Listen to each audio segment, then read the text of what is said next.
મંતવ્ય ન્યૂઝની એક વિશેષ રજૂઆત વાનગી શોમાં. ટાઇટલ સ્પોન્સર્ડ બાય એલજી બાંધાની હિંગ, essence of authentic test since 1894, કો પ્રેઝન્ટેડ બાય મધર્સ રેસિપી, પ્રેમનો સ્વાદ.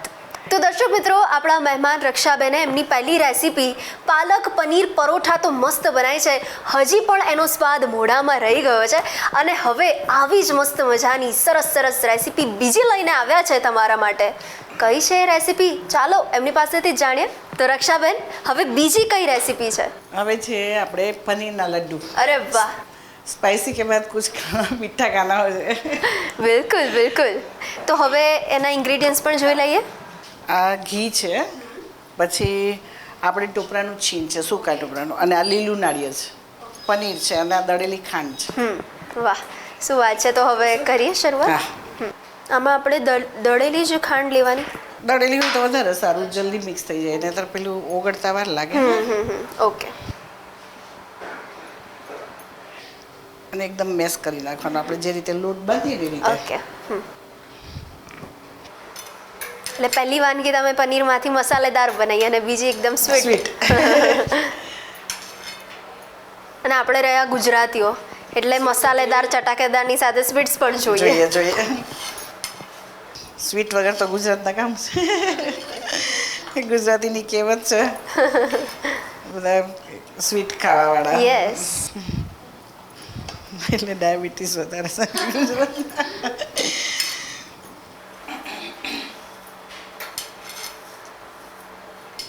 એકદમ છે ને આમ પડે ને આપણે એ રીતે એકદમ મસલી લેવાનું, બરાબર.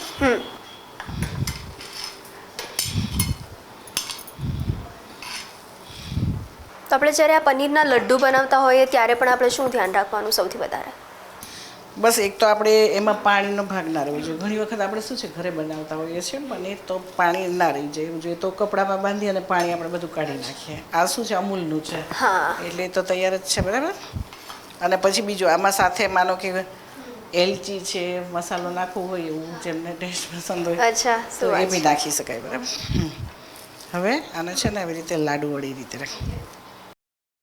એટલે રક્ષાબેન, જ્યારે ફેસ્ટિવલ નજીક આવતા હોય તો આપણે પેડા અને એ બધાથી હવે જો કંટાળ્યા હોય તો આપણે પનીરના લડ્ડુ પણ બનાવીએ તો યુનિક પણ લાગે, ઇન્ટરેસ્ટિંગ પણ લાગે અને નવું પણ લાગે. માર્કેટના માવા લેતા હોઈએ છીએ તો એમાં પોઈઝનિંગ, મતલબ જે ઝાડા ઉલટીને મતલબ એવું થાય. આપણે બહારનો બજારનો માવો ખાવો એના કરતાં તો બેસ્ટ છે આપણે ઘરમાં. બિલકુલ. Healthy and tasty. હવે આપણે ઇન્ડક્શન ચાલુ કરીએ અને ઓકે, એમાં ઘી નાખીશું, બરાબર.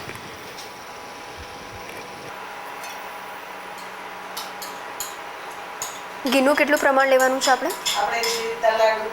ઓકે. જેટલા બનાવવાના હોય એ રીતે, બરાબર. તો આપણે 4 લાડુ બનાવવાના છે એટલે કેટલું પ્રમાણ લીધું આપણે ઘીનું? ઘીનું છે લગભગ 50. ઓકે. આમાં વધારે ઘી જરૂર નથી, પણ આપણે એક એની જે પેલું બનાવશું ને ગ્રેવી ટાઈપનું, એટલા માટે. હવે આ છે ટોપરાનું છે, બરાબર. એમાં નાખીએ અને શેકીશું.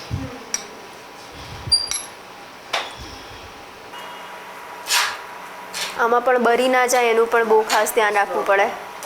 સ્લો ફ્લેમ પર થોડું આમ સુગંધ આવે શેકાવાની એ રીતનું, અને થોડું પિંક છે. ઓકે.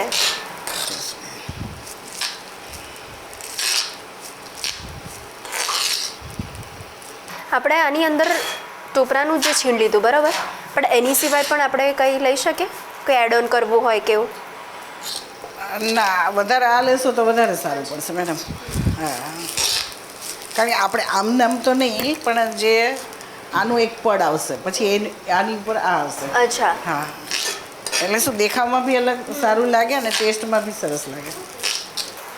અને અત્યારે પ્રોપર ઘીની સુગંધ આવી રહી છે. પેલા બટર અને હવે ઘી યુઝ કરે. જોકે આમ ઋતુ શિયાળાની છે પણ છે નહીં ઠંડી. બાકી આ ઋતુમાં આવું ખાવાની મજા આવે. સાંજે પાલક પનીરના પરોઠા ખાધા હોય અને પછી સ્વીટમાં કંઈક તો જોઈએ જમ્યા પછી, તો આ ખાઈ લઈએ તો. હવે એમાં બી થોડી ખાંડ નાખીશું આપણે, બરાબર, જરૂરિયાત મુજબ. ઓકે.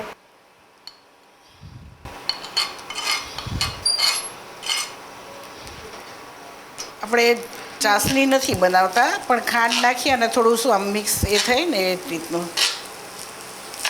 કારણ કે આ પનીરના જે લાડુ છે ને એ આપણે આની અંદર ભરવાના છે. હા.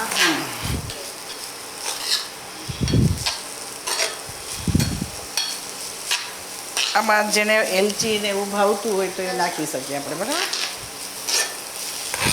તો જેને ડ્રાય ફ્રૂટ્સ ભાવતા હોય એ ડ્રાય ફ્રૂટ્સ પણ એડ કરી ડ્રાયફ્રૂટ મેમ શકે. આમાં રહેશે નહીં. અચ્છા, ઓકે. કારણ કે પેલું થશે એટલે ખાલી એલચીનો પાવડર જ બસ. જો પિંક કલરનો થઈ ગયો ને, હવે કલર પણ મસ્ત આવવા લાગ્યો છે. એકમાંથી તેલ અને ઘીની અંદર ઓલરેડી આપણે શેકીએ છીએ.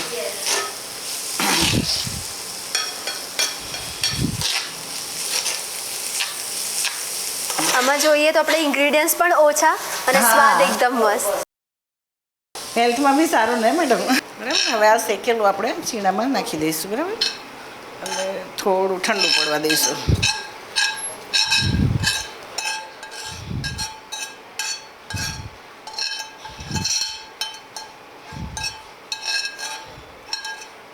જો હવે થોડું આમ ભેગું થાય એવું લાગે ને આમ. યસ. હા, એટલે ચાસણી નથી કરતા. ચાસણી કરીએ તો પેલું એ થઈ જાય, હા. ચીકી જેવું, બરાબર. એટલે ઉપરથી જ ખાંડ નાખવાની. હવે સેજ ઠંડુ થાય એટલે હાથમાં લઈ અને એ એક એટલે 5 મિનિટ માટે આપણે થોડું હા ઠંડુ થોડું કરવું. ઠંડુ થવા દેવું પડે કે જેથી આપણે હાથમાં લઈ અને પેલું નાની એક પૂરી જેવું બનાવી એની અંદર લાડુ મૂકવાનો છે. પછી પાછું ઉપર આ પૂરણ ભરી અચ્છા. અને પછી આ કોરા છીણમાં આમ રગદોડી દેવાનું અરે વાહ. અને પછી રાખવાનું ડીશમાં. બસ રેડી. આ બહુ જલ્દી બની જાય છે વાનગી અને લાગે બી સારી, બિલકુલ. અલગ, બધા કરતાં અલગ.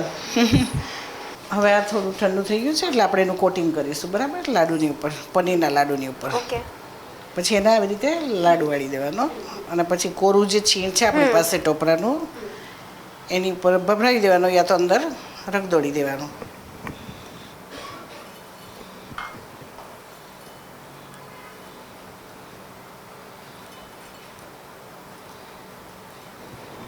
આ બની ગયો પનીરનું વાહ. લાડુ. શું વાત છે. થોડું ઠંડુ થાય પછી ટેસ્ટ કરજો. એવું હોય તો આપણે ફ્રીજમાં બી રાખી શકીએ. ઓકે. તો શું થોડું ઠંડુ થઈ જાય. બિલકુલ. કેટલી 5-10 મિનિટ માટે આપણે ઠંડુ કરવું પડે? હા બસ, ઓકે.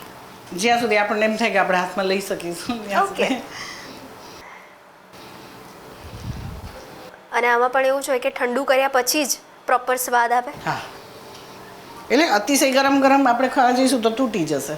થોડું ઠંડુ થાય તો શું મિક્સ થઈ જાય ને, એટલા માટે.